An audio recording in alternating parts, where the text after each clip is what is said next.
भोपाल के पूर्व RTO constable Saurabh Sharma को लेकर बड़ा खुलासा हुआ है। सौरभ के पास 700 करोड़ की संपत्ति होने का दावा सामने आया है। सौरभ शर्मा के खिलाफ जांच में देरी की गई। 1 साल पहले सीबीआई को भी भेजी गई थी शिकायत। सूत्रों का दावा, शर्मा के खिलाफ कई शिकायतें दबाई गई।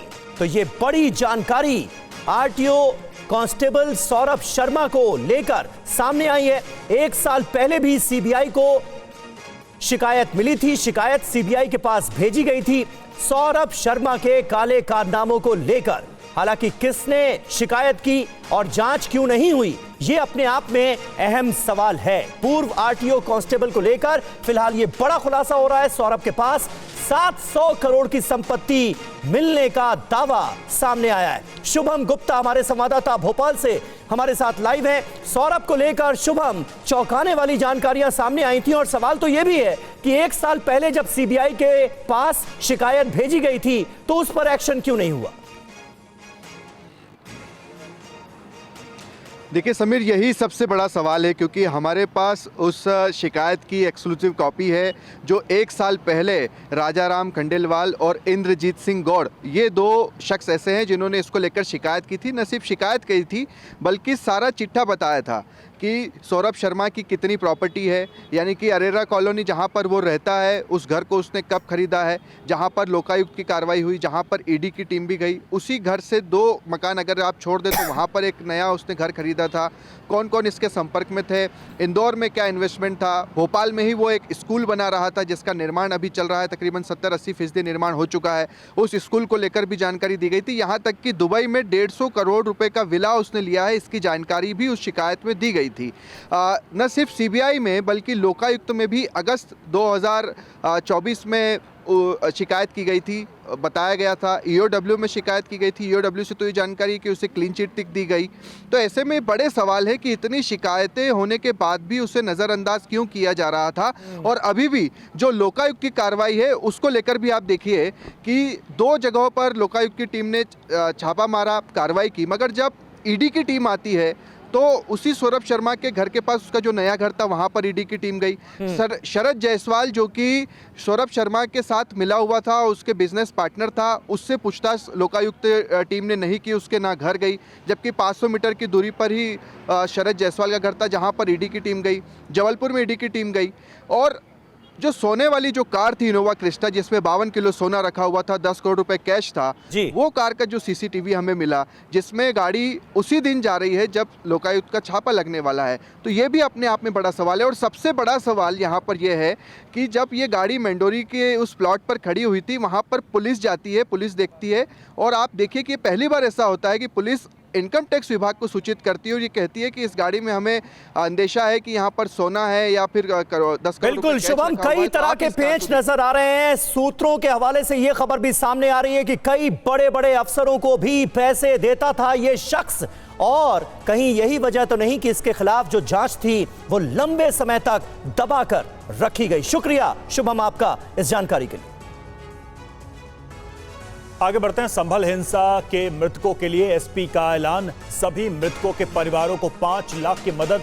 समाजवादी पार्टी का डेलीगेशन जा रहा है संभल। नेता विपक्ष माता प्रसाद पांडे दिल्ली से रवाना।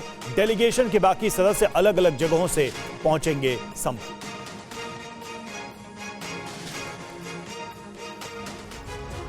और संभल में जामा मस्जिद के सामने पुलिस चौकी का निर्माण 300 गज में बन रही पुलिस चौकी, आरएएफ और दूसरे पुलिस कर्मियों की भी तैनाती होगी। किसी थाने के जैसी ही बन रही है ये पुलिस चौकी। ये देखिए निर्माण की तस्वीरें आ गई हैं। बड़ी संख्या में पुलिसकर्मी भी चौकी में रहेंगे। तो पुलिस चौकी बन रही है, 300 गज में पुलिस चौकी बनाई जा रही है। आरएएफ और दूसरे पुलिसकर्मियों की तैनाती यहाँ पर होगी और ये जामा मस्जिद के बिल्कुल पास में पुलिस चौकी बनाई जा रही है। टीवी9 संवाददाता अभिजीत ठाकुर संभल में वहां पर मौजूद है जहां पर पुलिस चौकी बन रही है। उन्होंने बन रही पुलिस चौकी का जायजा लिया, आपको दिखाते हैं। संभल के शाही जामा मस्जिद के ठीक सामने पुलिस चौकी का निर्माण युद्ध स्तर पर दिखाई दे रहा है।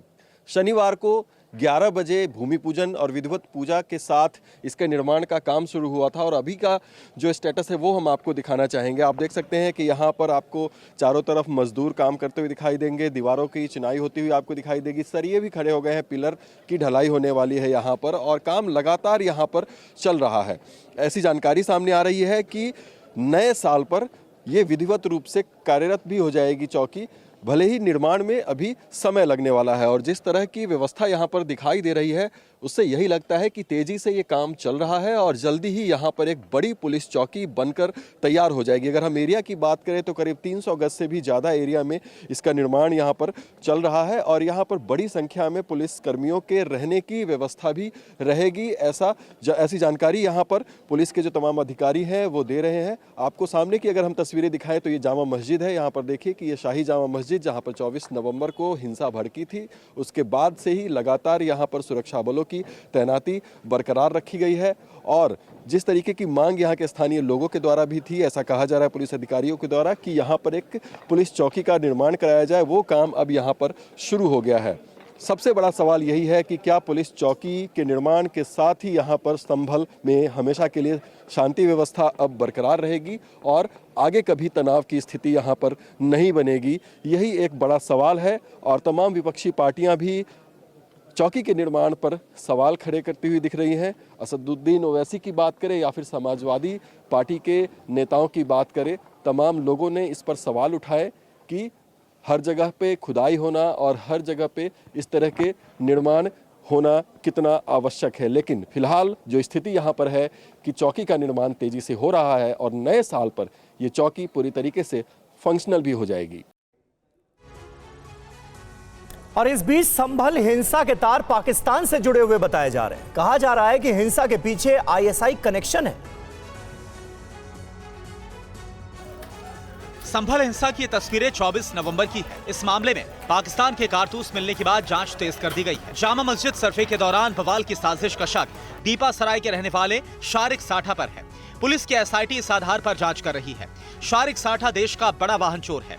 करीब 2 साल पहले दिल्ली की क्राइम ब्रांच ने शारिक गिरोह से 300 वाहन बरामद किए थे।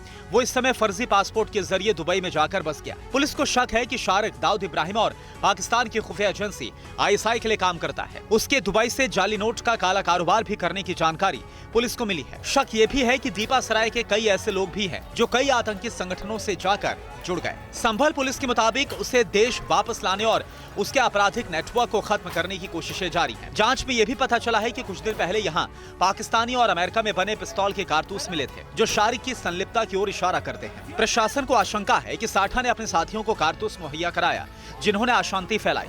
संभल हिंसा के इस मामले में पुलिस ने 2500 से ज्यादा उपद्रवियों के खिलाफ केस दर्ज किया।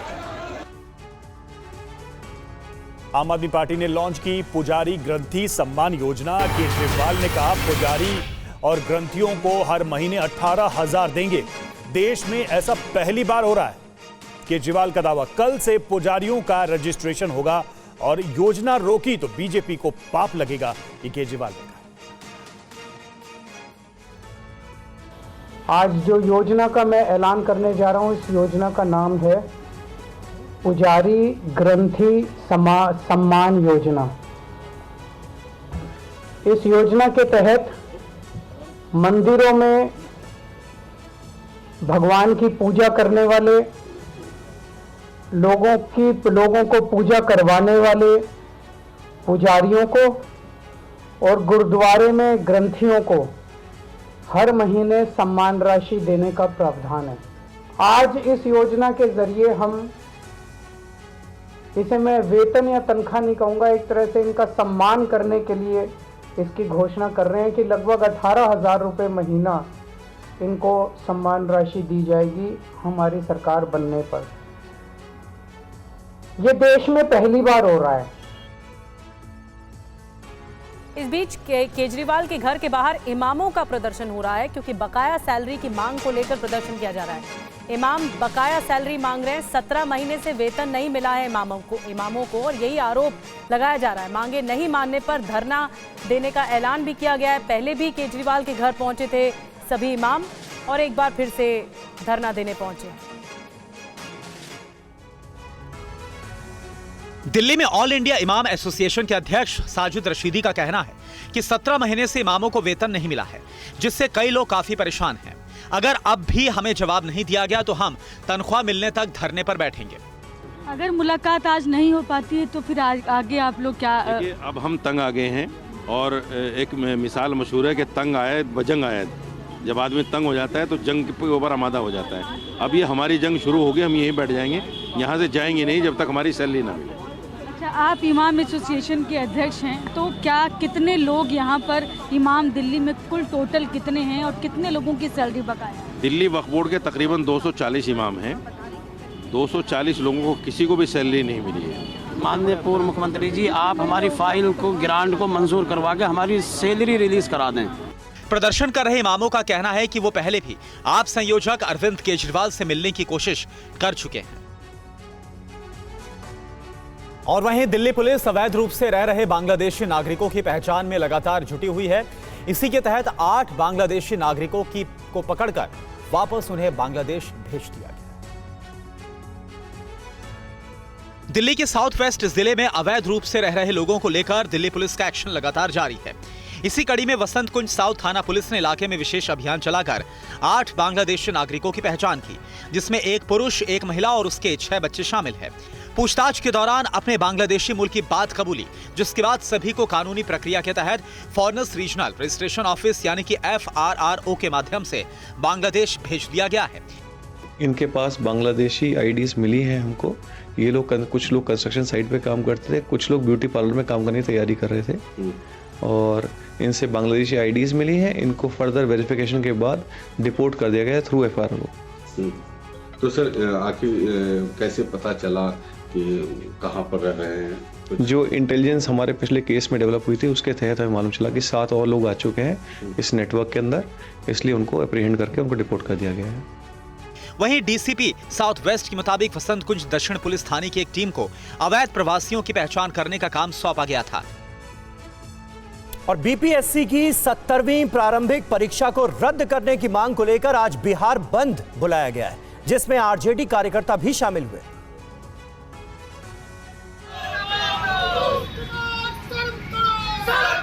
पटना में बीपीएससी छात्रों के आंदोलन के समर्थन और छात्रों के ऊपर लाठीचार्ज के खिलाफ दरभंगा में प्रदर्शन में आरजेडी कार्यकर्ता भी शामिल हुए। दरभंगा रेलवे स्टेशन पर प्रदर्शनकारियों ने दरभंगा से दिल्ली जाने वाली सुपरफास्ट एक्सप्रेस ट्रेन को रोक दिया। छात्र रेल पटरी पर उतरे और इंजन पर चढ़कर सरकार के खिलाफ नारेबाजी की। पटना के छात्रों पर बर्बरतापूर्ण लाठी चलाया गया है, वाटर कैनन का इस्तेमाल किया गया है। छात्रों ने कहा कि संपूर्ण बिहार का परीक्षा पत्र आप रद्द कीजिए और फिर से हम परीक्षा देने के लिए तैयार हैं। इधर कई छात्र संगठनों ने समस्तीपुर ओवर ब्रिज चौराहे को जाम करके प्रदर्शन किया। आरा में भी चक्का जाम के दौरान छात्रों ने आरा पटना मुख्य मार्ग को जाम कर दिया। सरदार पटेल बस स्टैंड के पास जाम कर राज्य सरकार से बीपीएससी की परीक्षा फिर से लेने की मांग की। इस बीच मुख्य सचिव ने छात्रों के प्रतिनिधिमंडल को बात करने के लिए बुलाया है। छात्र इस बात पर अड़े हैं कि राज्य सरकार या बीपीएससी की पुनः परीक्षा से कम पर बात नहीं होगी।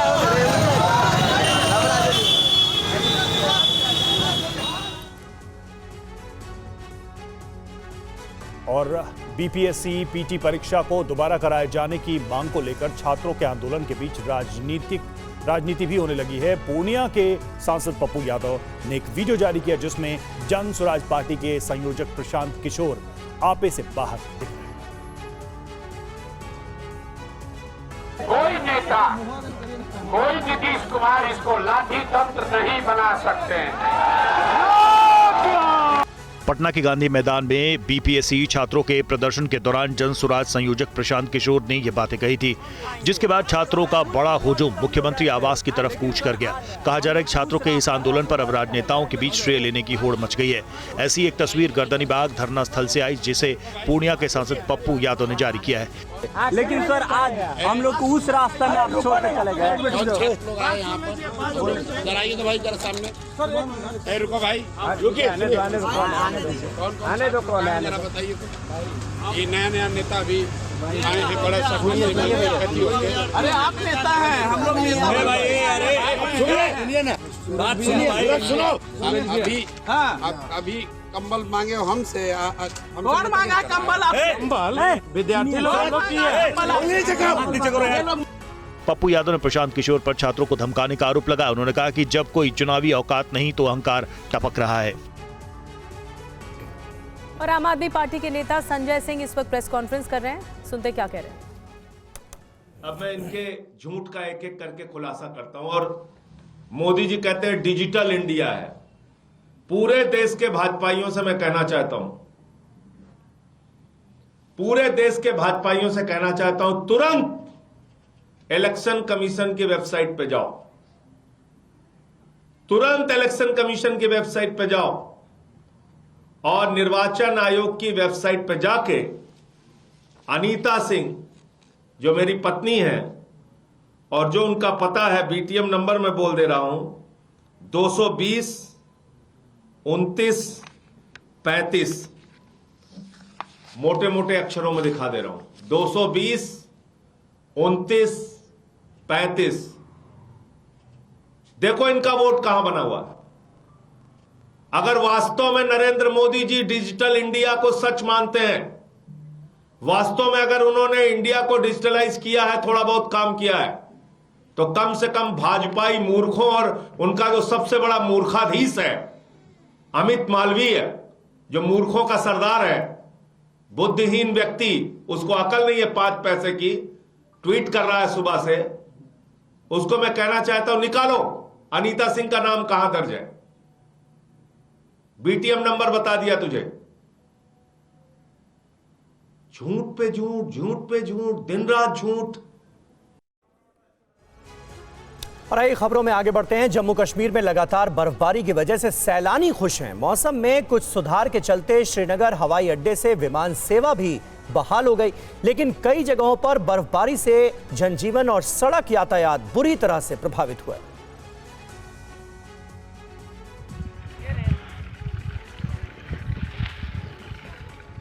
पेड़ों पर कुदरत की कारीगरी है। पेड़ों पर रुई जैसे सफेद बर्फ की मोटी परत जमी है। ये तस्वीरें श्रीनगर की हैं, जहां बर्फ ही बर्फ बिछी है। सैलानियों की खुशी देखिए, कोई किसी के कंधे की सवारी कर अपनी तस्वीरें खिंचा रहा है तो कोई बर्फ के गोले का मजा ले रहा है। 1 और 2 जनवरी को कश्मीर के पर्वतीय इलाकों में भारी बर्फबारी की संभावना जताई गई है। श्रीनगर में न्यूनतम तापमान -0.2 डिग्री के आसपास रह रहा है। लगातार बर्फबारी की वजह से ठंड बनी हुई है, जिससे निपटने के लिए लोग अलाव का सहारा लेते दिख रहे हैं। लोगों को जन्नत का एहसास हो रहा है। ऐसा लग रहा है कि किसी स्कैंडिनेवियन कंट्री आ गए हैं। हर साल 2 बार आ जाती हूँ, तो लोगों को तो ज़रूर एक बार तो एक्सपीरियंस करना ही चाहिए लाइफ में, डेफिनेटली। लगातार चौथे दिन भी बांदीपोरा समेत कई इलाकों में बर्फबारी देखी जा रही है। गुरेज घाटी में कई रास्ते बंद हो गए हैं। लोग घरों के आगे से बर्फ हटा रहे हैं, वहीं सड़कों को साफ करने का काम भी जारी है। हाईवे पर बनिहाल से लेकर कश्मीर काजीगुंड तक फिसलन के चलते वाहनों की रफ्तार पर असर पड़ा है।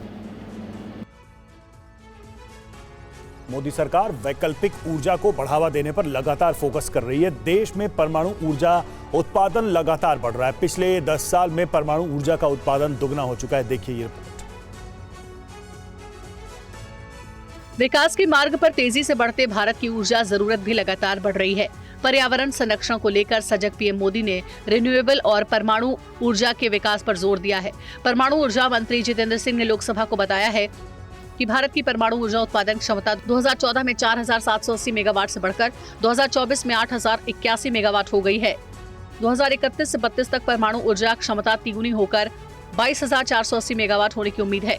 भारत में फिलहाल 9 परमाणु पावर प्रोजेक्ट्स निर्माणाधीन है और कई योजना के स्तर पर है। सरकार का कहना है कि परमाणु पावर प्लांट्स में पैदा होने वाली बिजली की 50% आपूर्ति गृह राज्यों को, 35% पड़ोसी राज्यों को और 15% नेशनल ग्रिड में की जा रही है। भारत में परमाणु ऊर्जा उत्पादन को बढ़ावा देने के लिए 10 न्यूक्लियर रिएक्टर को मंजूरी दी गई है। भारत में परमाणु ऊर्जा का इस्तेमाल कृषि, स्वास्थ्य और डिफेंस सेक्टर में किया जा रहा है। परमाणु ऊर्जा के लिए भारत थोरियम के भंडार पर निर्भरता बढ़ा रहा है। भारत में 21% थोरियम का भंडार है। भवानी जैसे प्रोजेक्ट के जरिए इनका दोहन किया जा रहा है ताकि विदेश से यूरेनियम न मंगाना पड़े। और आइए अब देखते हैं दिल्ली चुनाव पर हमारा खास शो ग्राउंड रिपोर्ट विद गौरव अग्रवाल, जिसमें बात होगी दिल्ली के मजदूरों की। आखिर दिल्ली में क्यों इस वक्त मजबूर हैं मजदूर? आप देखना शुरू कर चुके हैं ग्राउंड रिपोर्ट विद गौरव अग्रवाल, जिसमें मैं पूछूंगा आपसे एक और बेहद गंभीर सवाल। क्या आप उनके बारे में जानते हैं जो आपके सपनों का बोझ अपने सिर पर ढोते हैं, आपकी तरक्की के लिए खुद को खटा देते हैं, न जाने कहां से आते हैं और फिर गुमनामी में खो जाते हैं? क्या आपको उनके बारे में कुछ पता है? जो आपके लिए दिन रात काम करते हैं, जो न जाने इस बढ़ती महंगाई में जिनकी कमाई बढ़ी है या फिर घटी है। क्या आपने कभी सोचा है कि इन सियासतदानों के बारे में उनकी क्या सोच है? नहीं तो आइए आपको दिखाता हूं अपनी इस ग्राउंड रिपोर्ट।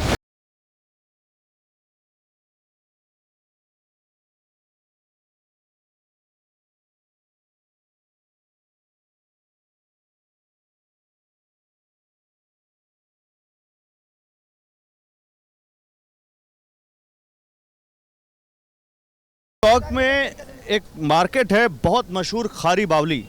खारी बावली में आपको राशन मिल जाएगा, आपको ड्राई फ्रूट्स मिल जाएंगे, आपको मसाले मिल जाएंगे, चाय मिल जाएगी, तमाम तरह के थोक और खुदरा विक्रेता यहाँ पर हैं।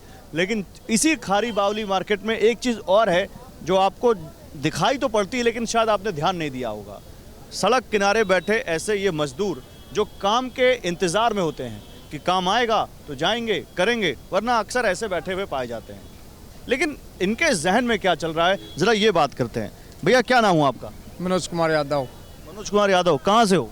कोटपुतली, राजस्थान, जयपुर जिला। राजस्थान से हो? राजस्थान। क्या लगता है यहाँ पर, मैं देख रहा हूँ राजस्थान से, यूपी से, बिहार से काफ़ी लोग यहाँ पर आए हुए हैं। क्या हाल है इस बाज़ार का? हाल बाज़ार का ये है, मजदूर पूरे दिन काम करता रहता है, उसका मजदूरी कुछ नहीं है। इतना ही मजदूरी है कि वो अपना पेट भी मुश्किल से भर सकता है, बच्चों के लिए क्या लेके जाएगा। बच्चे वहाँ तरसते हैं, मजदूर यहाँ तरसता है। और क्या हाल है? हाल इतना ही है बच्चों के लिए, इतना है कि हमारा पापा कमा रहा है, बस, और कुछ हाल नहीं है। कितने सालों से काम कर रहे हो आप यहाँ पे? हम तो सालों से कर रहे हैं, 10-15 साल से भी कर रहे हैं यहाँ। 15 साल से मजदूरी किए जा रहे हो? मजदूरी किए जा रहे हैं। और तो कुछ और क्यों नहीं आजमाया काम? कहाँ आजमाएंगे, और इतना ही काम। और आजमाएंगे क्या? आजमाने के लिए तो गवर्नमेंट ने एक से एक डिप्लोमा मांगते हैं, डिप्लोमा भी कुछ देते हैं। तो ये आरक्षण ने इस डिप्लोमा की ऐसी कर रखी है। जो ST SC में आते हैं उनका तो ज़्यादा प्रमोशन और कंपनियों में भी डिमांड होता है, और जो OBC जनरल इनमें इनका कम है। तो अब OBC वाले क्या करेंगे? अब जैसे OBC के किसी के भी 80% नंबर भी हैं, तो ST SC वालों के अगर जो 40-50 नंबर हैं तो उनका ज़्यादा महत्व होता है। चाचा आप बताओ, आपका क्या अनुभव है यहाँ का? यही है, बता रहे जो ही है, ये भी क्या सही है। मजदूरी मिलती है टाइम से? हाँ मिल रहा है, कम मिल रही है। कम मिल रही है? कितनी मिल रही है? 500-600 रुपये रोज के। 500-600 रोज के? तो ये कब से मिल रहा है 500-600? ये तो हम जब से करते आ रहे हैं, जब से कभी 50 बढ़ गए, कभी 10 बढ़ गए, जब 15 साल से 20 साल से यही चलता आ रहा है।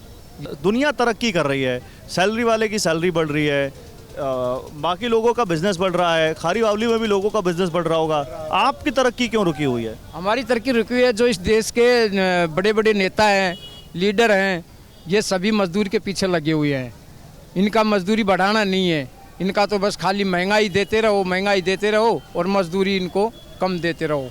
अब ऐसे कैसे तरक्की होगा? आप कह रहे हो मजदूरों के पीछे पड़े हुए हैं बड़े बड़े नेता तो कहते हैं कि किसानों को हमने आय दुगनी कर दी। बड़े बड़े नेता कहते हैं महिलाओं को 2100 रुपये देंगे, साफ पानी देंगे। सब बड़े बड़े नेता तो सब देखो, दिल्ली में चुनाव आ गया, सब बड़े बड़े नेता ऐलान कर रहे हैं। वो बात तो देखो, मेरी बात सुनो आप, ये सब ऐलानी फुसलाने की बात है। किसानों के लिए क्या क्या है? किसानों के लिए कुछ किया है? DAP है, यूरिया है, इसके अंदर देखो कितना महंगाई हो रहा है, 1700-1800 का कट्टा हो रहा है, फिर डीजल कितना हाई हो रहा है। किसानों को क्या फ़ायदा मिल रहा है इससे? कुछ फ़ायदा नहीं मिले। अब कह रहे हैं महिलाओं को 2100 रुपये दे रहे हैं, ये दे रहे हैं, वो दे रहे हैं, ये खाली कुछ नहीं कर रहे।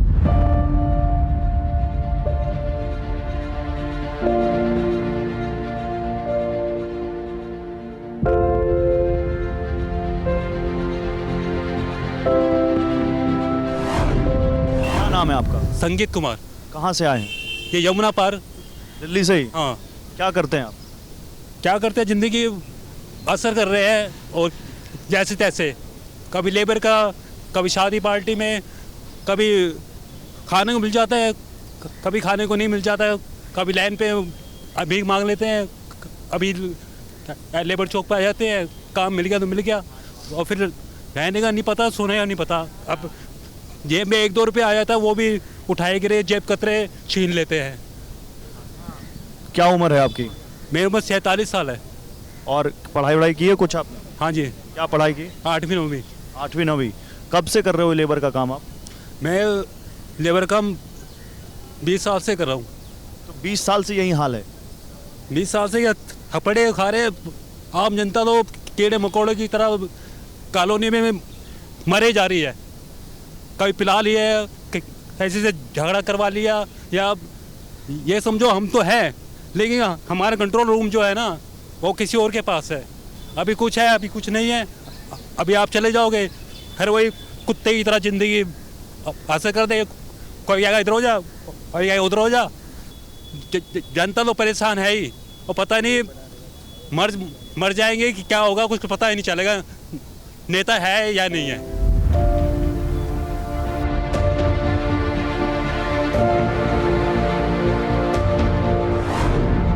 शासन प्रशासन का वो नहीं है। आज ये हमारा नौजवान पढ़े लिखे इसमें ऐसा हुआ, इंग्लिश अखबार पढ़ने वाला बंदा आए वो धक्के खा रहा है। क्यों खा रहा है? इसीलिए वो इंग्लिश अखबार पढ़ने वाला बंदा? जी, मैं आपको दिखा दूंगा इसके अंदर इंग्लिश का पढ़ा हुआ जो नौजवान जो 6.5 फुट का बंदा है, आज उसे दे दो 1.47 कह दो बेटा जब वाटर पर लड़ेगा वो। ऐसे ऐसे बंदे इसके अंदर आए, उनकी हालत देखोगे ना आप खड़े नहीं हो सकते उनके पास, बैटरी की बात तो दूर रही। क्यों है ऐसा हाल? सर देश की कमजोरियाँ हैं, राजनीति चल रही है लोगों की, और क्या है, कुछ नहीं है। क्या वो कहता है वो मैं दूंगा, जी कहता है मैं ये फ्री दूंगा, वो फ्री। क्यों फ्री देते हो? जनता से वोट लेती हो, जनता टैक्स देती है, हर चीज़ देती, तुम क्या देते हो? तुम सिर्फ सीट की लड़ाई है कि किसी की लड़ाई नहीं है कि लाइट फ्री के, पानी फ्री के, जी फ्री के, वो फ्री के। आपको फ्री नहीं चाहिए? हमें नहीं चाहिए, हमने आज तक नहीं लिया। हम राशनी में लेते हैं, हम कह रहे हमारे दो पहिए चलता रहा, उससे आज़ाद है हम। फ्री तो हर कोई दे रहा है, हमें चाहिए नहीं फ्री। क्या फ्री दे रहे हैं? इनके घर से आ रहा है घर का क्या? केजरीवाल कौन है? कोई ऐसा सीएम नहीं है जो फ्री कौन सा अपने घर से दे रहा है। बजट तो पास कर लेते हैं मगर जनता का बजट पास नहीं होता।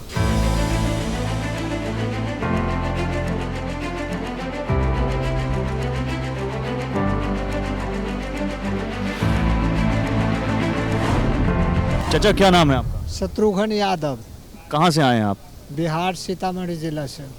सीता जी की धरती से आए हैं? जी, सीतामढ़ी नाम। सीतामढ़ी नाम है, सीता जी का बड़ा मंदिर भी है वहाँ पे। मैं गया हूँ उस मंदिर में, वहाँ मैं गया हूँ सीतामढ़ी। जी जी जी जी सर।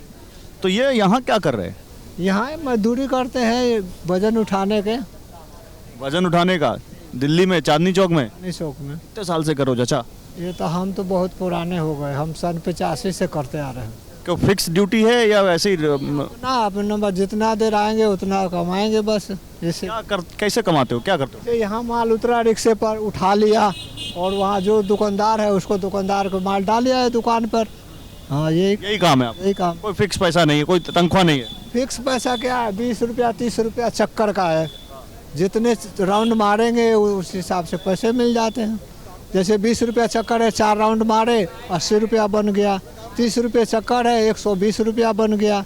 ऐसे होता है। आजकल दिल्ली में बहुत आईडी चेक हो रहा है। अच्छा। आप लोग का हुआ क्या? हाँ हो जाता है, कभी चलते फिरते चेक कर लेते हैं। आधार जेब में रखते हो? हाँ जेब में हमेशा रखते हैं। दिखाओ। ये देखिए आधार कार्ड है हमारा। ये आधार आप जेब में लेके चलते हो? अब रखे हैं, परदेसी है, रखे रहते हैं जेब में। कहीं कोई ज़रूरत पड़ जाता, कोई मांग दिया, कोई कह दिया कि तुम कहाँ से आए हो, कैसे हो, इसके लिए रखना पड़ता है। कभी चोटें फोट लग जाए, हॉस्पिटल जाना पड़ता। हम लोग का मजदूर का काम है, गिर गया पड़ गया चोट लग गया, इलाज कराने के लिए भी मांगता है कि आधार कार्ड है तुम्हारा, यहाँ के कितने दिन के वासी हो, कैसे रहते हो, क्या है, तो उसके लिए भी रखना पड़ता है। ये आप कह रहे हो आप न्यूज़ देखते हो, तो न्यूज़ में ये देखा कैसे बांग्लादेश से जो लोग अवैध तरीके से आए उनका चेक हो रहा है आधार कार्ड वगैरह, ये सब देखा आपने? हाँ तो सर वो विदेशी हो तो वो तो सही है, उसके लिए तो भागा वो ज़रूरी है। मतलब वो बहुत अवैध तरीके से रहते भी है, उन लोगों का तो बहुत ख़राब है। मतलब जहाँ रहते हैं वहीं के नुकसान सोचते हैं, तो वो काम तो सही कर रही है गवर्नमेंट।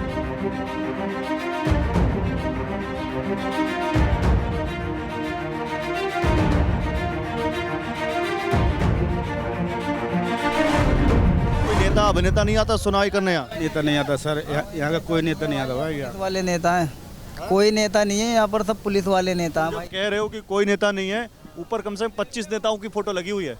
बीजेपी भी है, कांग्रेस भी है। दिखाओ जरा इधर, बीजेपी भी है, ऊपर देखिए बीजेपी के पोस्टर हैं, नीचे कांग्रेस के पोस्टर हैं, नीचे और कोई पार्टी भी मिल जाएगी हमें। एक से एक सब नेताओं के पोस्टर लगे। मजदूरों की कोई सुनवाई नहीं है यहाँ पर।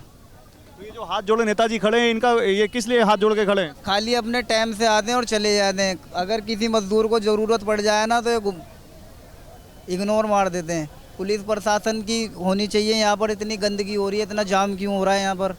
ये जितने ये फोटो लगे हैं पीछे, किसी एक नेता से मिले हो कभी? नहीं, किसी से नहीं मिले। हम सबको मिलने का टाइम कहाँ है, बोरी चट्टी से फुर्सत नहीं मिलता। अरे तो वोट के समय आए मिलने, चुनाव के समय मिलने आए? कोई मिलने नहीं आता सर, यहाँ कोई नहीं आता नेता से सुनवाई करने के लिए। देखो हमारे सामने नाली बह रही, गंदगी बह रही है, कोई सुनवाई है? अब यहाँ देखो, वहाँ तक जाओगे पूरा पैर में कीचड़ तुम्हें निकलेगा, तुम्हारे सामने पूरा पैर में तुम्हारा कीचड़ निकलेगा। इस पे लिखा है टूटी सड़कें, सीवर जाम, दिल्ली में सरकार बदलो। तो दूसरा कोई लिख रहा है पहले लूटा बाप ने, अब बेटा लूट ना पाएगा। ये बात है, जो आप पोस्टर में तो वही चीज है ना, जो लिखा है वही जाने ना, लेबर लोग क्या जानेगा? लेबर लोग की कोई सुनता नहीं है, बस सबका वोट चाहिए। खारी वाली में 2-3 बार भी धरना धर गया, कोई सुनवाई। धरना हुआ यहाँ, धरना चौक धरना हो रहा 2-3 बार।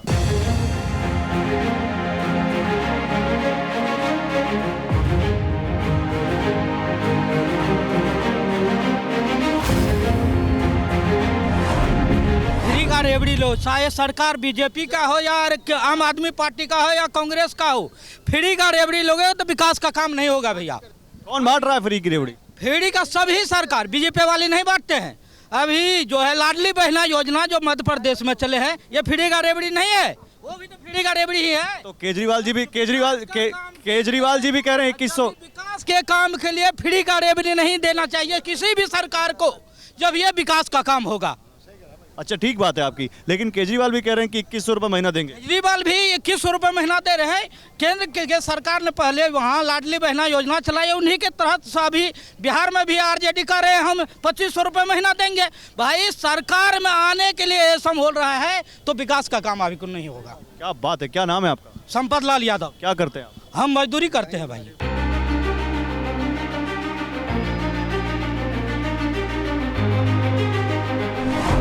आपकी दुकान के ठीक सामने एक पोस्टर लगा हुआ है, चांदनी चौक का भाई, बहनों का भाई, भाइयों का भाई, कंबल वाला भाई। और वो कितने भाई हैं देख लीजिए। मैं कह रहा हूँ ना, भाई भाई बन के बस बुरा हाल है जी। मतलब कि लोगों को मन बोल लेते हैं भाई बन के, लेकिन काम 1 रुपये का नहीं है।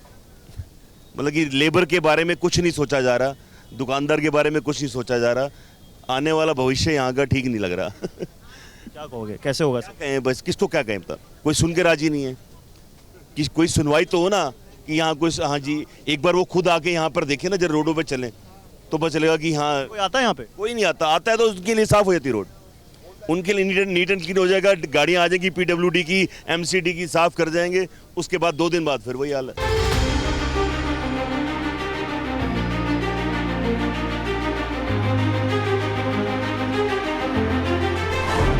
बच्चे हैं घर पे ना, तो उनको क्या करवा रहे हो? पढ़ा रहे हैं। उनको क्या करवाना है, क्या पढ़ाना है? अब तो अभी पढ़ ही रहा है, वो भाग उसका है। हमारा तो मजदूरी तो नहीं कराओगे ना? नहीं, अब तो पढ़ रहा है तो मजदूरी, हम मजदूर कर रहे थे, मेरा बच्चे भी मजदूर करेगा। क्या बनाना है अपने बच्चों को? टीचर बनाएंगे। टीचर बनाओ? हाँ। टीचर ही क्यों बनाओ? हो सकता है जो अगर नहीं कुछ हुआ तो टीचर ही बनेगा। बिहार में कैसा चल रहा है? IAS बनाऊंगा, उतना मैं जुम नहीं पाऊंगा तो क्या फिर से बताओ। जैसे IAS बनूं, APS बनूं, उसके लिए मैं सक्षम नहीं हो सकता हूं, तो टीचर तो उससे थोड़ा नीचे है। सही बात है, ज़्यादा बड़ी बात कह रहे हो। हाँ, ये बात है ना।